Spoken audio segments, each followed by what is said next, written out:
क्योंकि मौके आपको मिल रहे हैं। Vedanta new high, SAIL new high, Nalco new high, Idea आपको 6% चल गया, इंजीनियर 10% चल गया। अरे वही शेयर लो जो आपको कह रहे हैं, उसमें पैसे की कमाई है। सिर्फ इंडेक्स पे फोकस करना अनिवार्य नहीं है। HDFC बैंक, आज आप नई लिस्टिंग देख रहे हो जो 4 time 3 time price to book. HDFC और HDFC जो मॉर्गेज कंपनी है, less than 2 time price to book. आंखें बंद करके ले लीजिए और अगले 2 साल मत बोलिए और आपका पैसा 50% अप होएगा। तो आपको अपने आप चूज करने हैं, आपका होराइजन क्या है, आपका गोल क्या है। और अगर आप इंट्राडे ट्रेडर हैं, वीकली ट्रेडर है या लॉन्ग टर्म है, थोड़े से लॉन्ग टर्म है, तो मुझे लगता है कमोडिटीज बहुत अच्छा मौका है। 2 प्लेस मैंने कहे, आप सीमेंस के नंबर देखिए, एबीबी के, बहुत बढ़िया, लेकिन all is in the price. इससे भी बढ़िया नंबर आएंगे इंजीनियर्स और इरकॉन के, और प्राइसेस में कुछ भी आपकी वैल्यूएशन बहुत सस्ते हैं। तो you have to choose your winners and loser, you know, where you want to participate. अभी भी मुझे लगता है मार्केट में बहुत अच्छे मौके हैं, कंसोलिडेट हो रही है, बहुत अच्छा है। जैसे आपको कहा 21,800, 22,800, 1,000 की पॉइंट की रेंज अगर हफ्ते में आएगी तो डिम्पी जी यहाँ पे कंसोलिडेशन होगी। I am not expecting runaway, I am not expecting fall. यहीं पे 2-3 दिन रह जाए वो भी बहुत अच्छा है। उसके बाद आपको पता है जैसे जैसे इलेक्शन की अटकलियां आएंगी and so on, but macro numbers अच्छे हैं, माइक्रो में डेटा अच्छा आ रहा है, और थर्डली ग्लोबली क्यूज बहुत बहुत शानदार है। मुझे कोई दो राय नहीं कि India set to outperform, लेकिन एक big event remains the elephant in the room, that is the election.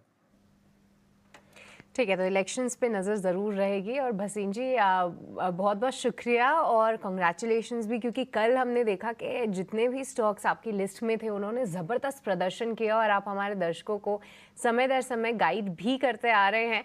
पर आज के लिए भसीन जी कौन से स्टॉक्स जो हैं फोकस में रहेंगे ये भी बताइए, कहाँ पे आपकी रिकमेंडेशंस?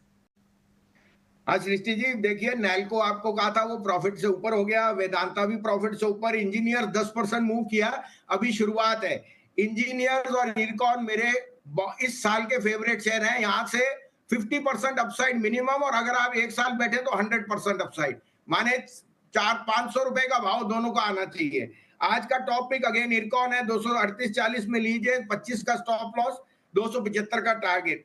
दूसरा मुझे एक्सिस बैंक बहुत पसंद है, आई थिंक नंबर्स उसके बहुत शानदार थे, और अगर कोई शेयर 1200 जाएगा तो वो एक्सिस बैंक है। साथ में बैंक निफ्टी की आज एक्सपायरी है, मुझे लगता है आज 200 एचडीएफसी और एक्सिस बैंक पे आना चाहिए। 1102 का स्टॉप लॉस, 1175 का टारगेट। और लास्टली कल भी आपको कहा था Grasim, Vodafone on all cylinders, UltraTech on all cylinders, and how can Grasim VSF business is doing extremely well. Sum of parts Grasim मेरे हिसाब से लार्ज कैप में स्टॉक ऑफ द ईयर होएगा।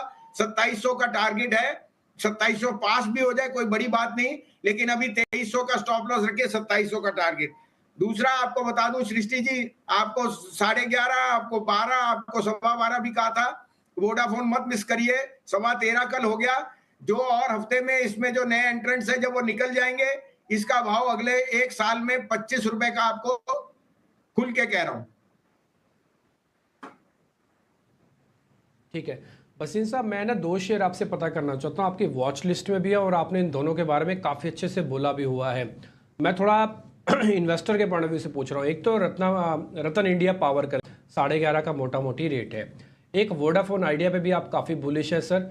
इन दोनों पे मेरे को बता दीजिए, कोई दिक्कत तो नहीं, कोई वापस कोई प्रॉब्लम तो नहीं, रखे ना, होल्ड कर ले दोनों शेयर्स को आराम से। बिल्कुल, देखिए डिम्पी जी, ये शेयर किसी को अच्छे नहीं लगते क्योंकि ये आप बोलोगे 12 रुपए वाले शेयर हैं। अगर आपको सीमेंस बहु 7,000, तो आप बोलोगे वसीम साहब 11-12 वाला शेयर कह दो। 12 वाला शेयर में रिस्क रिवॉर्ड भी तो होता है ना, वो ऊपर नीचे बहुत जाता है, लेकिन अंडरलाइन फंडामेंटल देखिए, 2700 मेगावाट है रतन पावर, एनसीएलटी से बाहर आ जाएगा, और मुझे लगता है इसका भाव कम से कम 18 रुपए से नीचे तो बेचने का सोचना ही नहीं।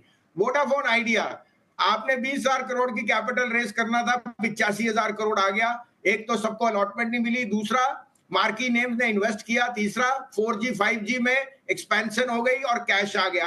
फिफ्थली 4,000 करोड़ की डेट है जो बढ़ सकती है बैंक्स की तरफ, क्योंकि उनके पास कुछ कंप्लायंस की वजह से गवर्नमेंट की तरफ से आपको पेमेंट करनी है। लेकिन सरकार ने जब स्ट्रेंथ दिखा दी, 10 रुपए पे जो उनकी डेट है वो हो गया, और आपके पास अब 2 प्राइस हाइक्स आने को हैं। 140 का आरपू अगेंस्ट 200 ऑन भारती, कैसे आप रोक सकते हो? अगर आप में रिस्क की गम्पशन है, मैं खुल के बोलता हूं, तो भारती को आज कन्वर्ट कर लो वोडाफोन। वोडाफोन 25 रुपए हो जाएगा, भारती 2000 रुपए नहीं जाएगा, ये भी बता दूं मैं आपको। दूसरी बात, रतन पावर 18 का टारगेट और वोडाफोन 25 का। लेकिन डिम्पी जी, ये आपको पता है, क्योंकि ये थोड़े से हाई रिस्क भी है। आप अपनी डिलीजेंस कीजिए, अपने आप को अपने ब्रोकर से डिस्कस कीजिए, रिलेशनशिप मैनर से। हम आपको आइडियाज दे सकते हैं जो बाद में जाके आपको गोल्डन गूस बन सकते हैं। लेकिन इंटरमीडिएट वॉलेटिलिटी बर्दाश्त करना, ये आपके अगर जहन में है तो कीजिए। इंडिया के नंबर 1 ब्रोकरेज जीरोधा के साथ जुड़िए, जहां पर आपका ब्रोकरेज कुछ भी नहीं लगेगा। ब्रोकरेज लगेगा तो सिर्फ इंट्राडे ट्रेड में, वो भी सिर्फ 20 रुपए। तो दोस्तों, अकाउंट ओपनिंग की लिंक डिस्क्रिप्शन में है, जाए लिंक पर क्लिक करके जीरोधा में अकाउंट ओपन करवाएं।